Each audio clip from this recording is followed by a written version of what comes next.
Konnichiwa, y'all. Welcome to episode 4 of the Austin Tasting Experience. Today, we're talking about Kemuri Tatsu-Ya. Yeah, man, it was a great time. I'm really glad you and 4 other of our good friends came out, did a little dinner, did a little drinking, had some fun. It was a Thursday night, so everyone had to work the next day. Who cares? 28th birthday only happens once. So. Dude, yeah, great times. Great choice. I know you said you wanted to try something a little different, and this, I think, hit the nail on the head perfectly. Yeah, and we knocked this one out of the park, and so did Kemuri. Yeah, man. It was cool. It's Kemuri Tatsu-Ya, located on East 2nd Street over here near Pleasant Valley, over on the east side of Austin, right in a little neighborhood. It looks like they built out an old house. Really unique location, even more unique decorations and layout.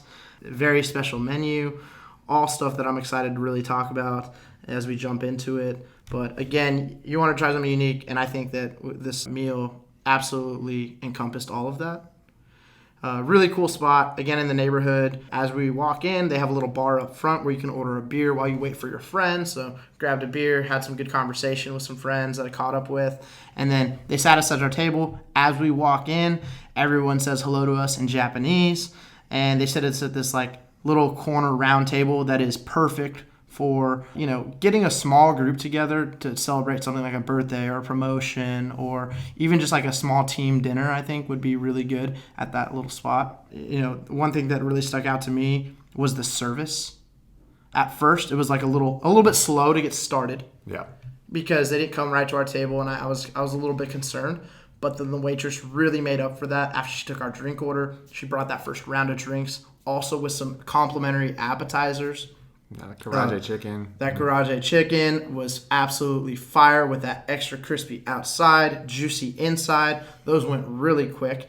Then we had that spicy edamame right there. We also got that first round of cocktails. Which one did you get started with?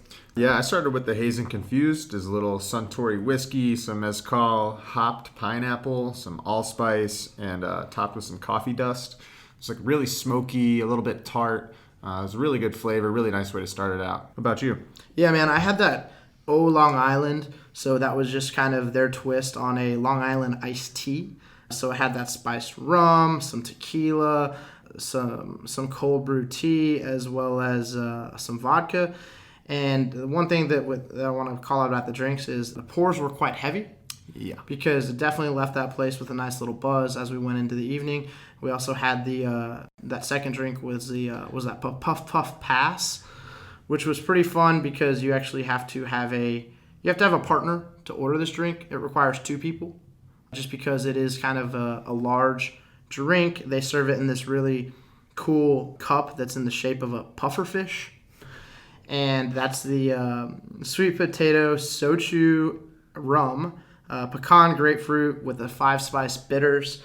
So really sweet, but really good. I mean, really tropical vibe there. All their drinks I felt had that tiki vibe, which was really fun, really good. And we have a picture of me and Chris sharing that Puff Pass. We'll post that up on our Instagram at Austin Tasting Experience. Check it out. Yeah, only right that the podcast partners had to share the drink there. Yep. Yeah, I love the drinks, man. Like you said, left with a nice little buzz. Everything was super tasty. But let's get into the meat of it, man. What did you like most about the meal? For sure. And the thing I really enjoyed the most was the idea that the waitress proposed to us to serve us a omakase style meal. And I really didn't know what that meant. But that meant that she was going to pick out several different menu items for us. She was going to allow us to set a budget.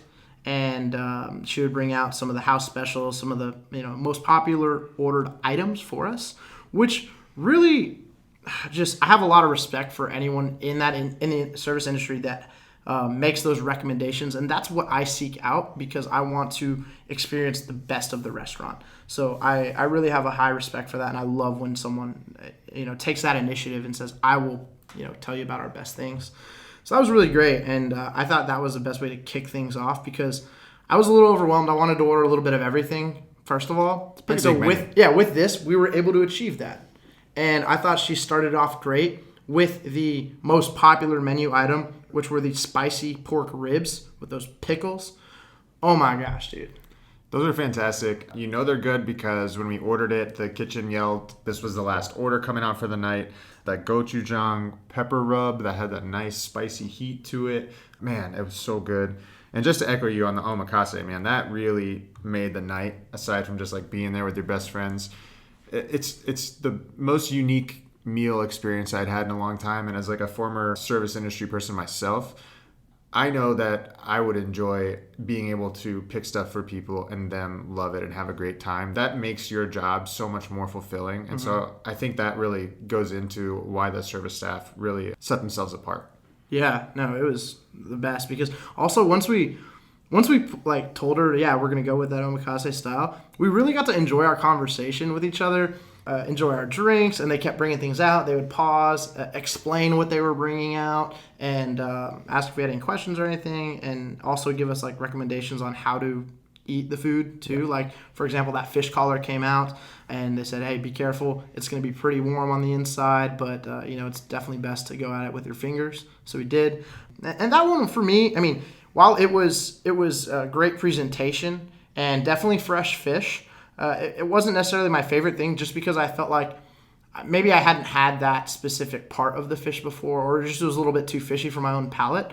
But if you're a fan of that specific dish, I would highly recommend ordering it there. But personally, it wasn't on the top of my list. Yeah, I lived in Florida for a long time. Fish is right up my alley. I really enjoyed it, especially, there with some of your friends. You get to pick at the fish with your fingers, and you're pulling like the underbelly off of the fish, which is just a really like fatty, delicious piece of meat. I thought it was good, but, to each their own on that. And, there's a lot of potential to like get bones and all that kind of stuff in there too, because you essentially have a whole fish carcass on your plate. Yeah. But yeah, the next one we had, I think, was the chili cheese takoyakis came out right after that. And man, those were fantastic. They're basically like octopus fritters, which is, pretty standard Japanese dish. But with the chili, cheese, onions mixture, that really brought the Texas. A little bit of that Texas twang. Oh, yeah, man. Dude, yeah, those were good. Very unique. I love anything fried, so that's a big winner for me. Another big hitter was the Hot Pockets. I like to call them the little Gouda pillows because it's just like they pack as much Gouda into one little square as possible, and you bite in, and it's just such a rich cheese flavor, and it's also very creamy. Dude, that thing was fire, and that's something that I could go back for anytime. Yeah, with a little brisket in there too. Yeah. And then they brought out the fatty brisket itself, which you're going to see on the Instagram at Austin Tasting Experience. This brisket really rivaled any barbecue spot in town. I thought it was fantastic. I agree, man. Being in Austin, knowing we've been to the Franklins, the Opie's, La Barbecues, and this one was right up there, man. I mean, it was top of the line. I really enjoyed that brisket as well. It was so good. But I'd say my number two for me was actually something that was just so simple. It was a pickled mushroom that was brought out on a veggie pickle tray, and they had like pickled onions and bell peppers and jalapenos, and they had these mushrooms that had this chili brine seasoning and just loaded with flavor, a little bit of spice on them, a little bit of sweet chili. It was delicious. I was so excited because I had never had a mushroom with that much flavor before, and it really was just something else that really stuck out to me. That I remember I asked them, I was like, how do you make that? And they're like, we use our own brine, and it's kind of complex. And I was like, damn it. I wanted to make those myself, but those were so good. And when I go back there, that's the first thing I'm going to order. I'm going to get that as an app for sure. Yeah. I thought the lightness and the acidity was really nice. It broke up a lot of the heaviness of the dishes that we had. I mentioned the chili and cheese and the brisket and ribs and all that kind of stuff. The pickled veggies were really a nice palate cleanser there in the middle. But then to close it out, it's my birthday, so they got to bring out a little bit of dessert. Brought out something that my mom used to make with their own little twist. A little miso banana pudding with a miso caramel on top. Man, tell them about it. Dude, loved it. Because it had that crunch on the top that you usually get with a vanilla wafer, but it was like crumbled, like a crumbled spread on top. So it was layered. So as you dip your spoon in, you're getting that crumble as well as the light whipped cream and then that caramel on the bottom. And then, pudding on the inside. So you get all 4 layers there. So good. Great way to end the meal there. Savory, delicious. Love that pudding. Yeah, so again, Kemuri Tatsu-Ya, everybody, on East 2nd Street near Pleasant Valley. Fantastic place to take a group of people and go enjoy yourself. Something unique, something different, something that you really can't get anywhere else.